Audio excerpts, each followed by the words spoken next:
دوري أبطال أوروبا، البطولة الأهم والأعرق للأندية في القارة الأوروبية. تأسست البطولة عام 1955 1955 تحت اسم كأس الأندية الأوروبية البطلة، وتغير اسمها إلى دوري أبطال أوروبا في عام 1992 1992. تلعب البطولة بنظام المجموعات ثم الأدوار الإقصائية، وتجمع أفضل الأندية من مختلف الدوريات الأوروبية. الفوز بالبطولة يعتبر قمة المجد للأندية واللاعبين.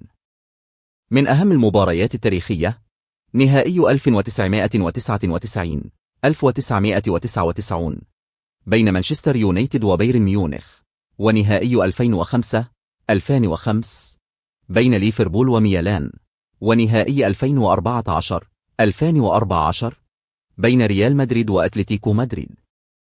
كل هذه المباريات شهدت لحظات درامية وتقلبات مثيرة حفرت ذكراها في تاريخ كرة القدم. ريال مدريد هو الأكثر تتويجا باللقب برصيد 14 لقبا.